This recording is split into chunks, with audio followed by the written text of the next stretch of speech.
Everyone, today our video is about system design. So system design means we are designing the system. So why is designing so difficult? So in analysis we are focusing on the application domain. In design we are focused on the solution domain. Solution domain is changing very rapidly. Half-time knowledge in software engineering about 3 to 5 years, and cost of hardware rapidly sinking. Design knowledge is a moving target. So design window means time in which design decisions have to be made. So the scope of the system design is we are bridging the gap between a problem and the existing system in a manageable way. So how the system is designed is we are using divide and conquer rule. We are identifying the design goals, then model the new system design as a set of subsystems, then address the major design goals. System design consists of 8 issues. Okay, identifying design, subsystem decomposition, identifying concurrency, hardware software mapping, persistent data management, global resource handoff, software control, boundary conditions. So system design consists of 8 pieces. Overview of system design, design goals, subsystem decomposition, concurrency, hardware software mapping, persistent data management, global resource handling, software control, then boundary conditions. Okay.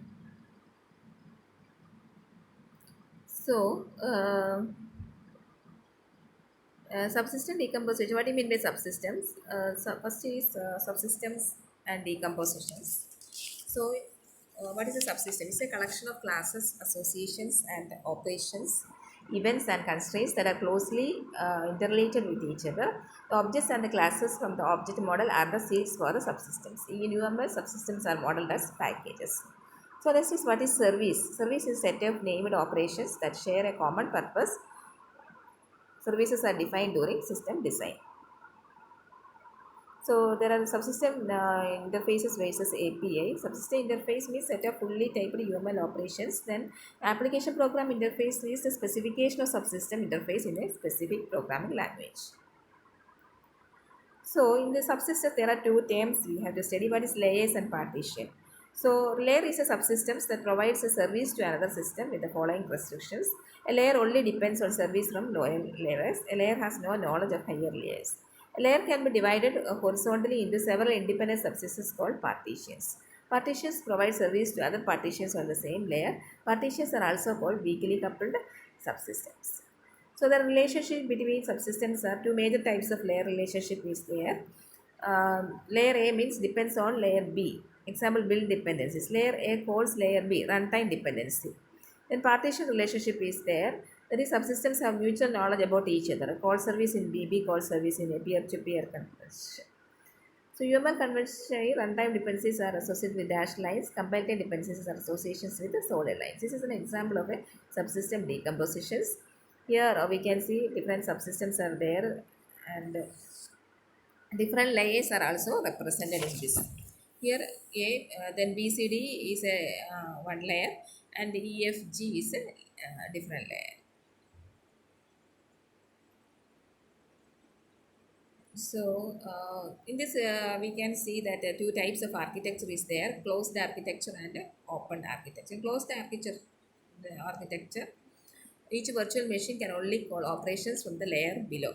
If a layer can obtain the operations just below that layer, we call this as a closed architecture. Then in the open architecture is there. In this, which virtual machine can call operations from any level below. Such an architecture is called what? Open architecture. So properties of layered systems are hierarchical. There is a desirable design because hierarchy reduces complexity. There are low coupling. Closed architectures are more portable. Open architectures are more efficient. Then next is coupling and coherence of a subsystems. Its goal is reduce system complexity while allowing change.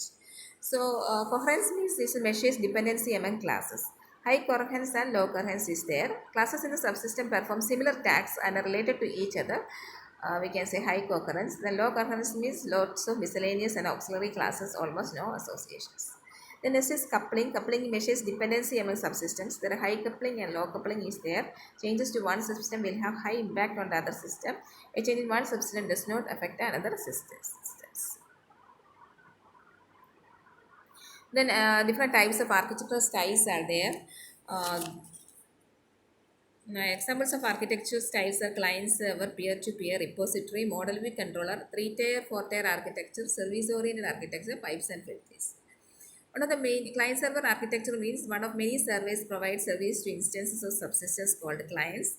Each client calls on the server which performs some service and returns the result. The client knows the interface of the server. The server does not know the interface of the client. The response in general is immediate. End user interact only with the client. So client-server architecture is often used in the design of a database systems. The functions performed by the client, functions performed by the database server are shown in this figure.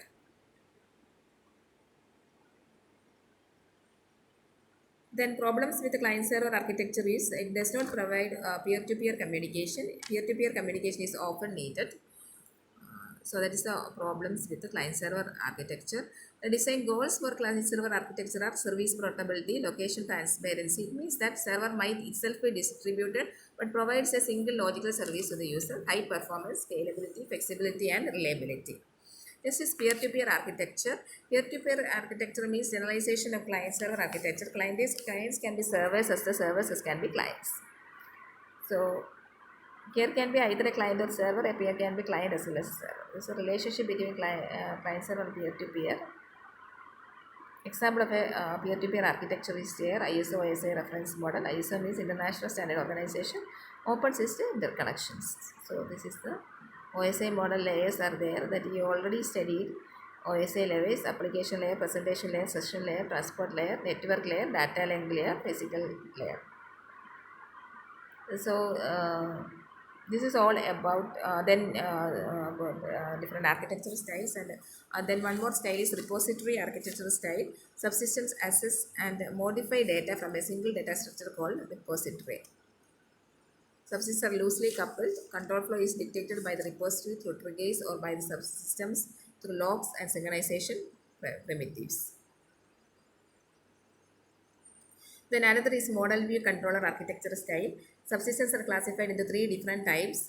In this model subsystem, view system and control subsystem. Model subsystem responsible for application domain knowledge. View subsystem responsible for displaying application domain objects in the program.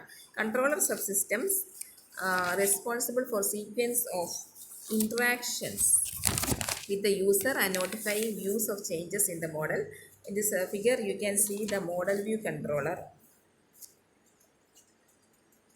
Then different types of 3-tier architecture styles are there.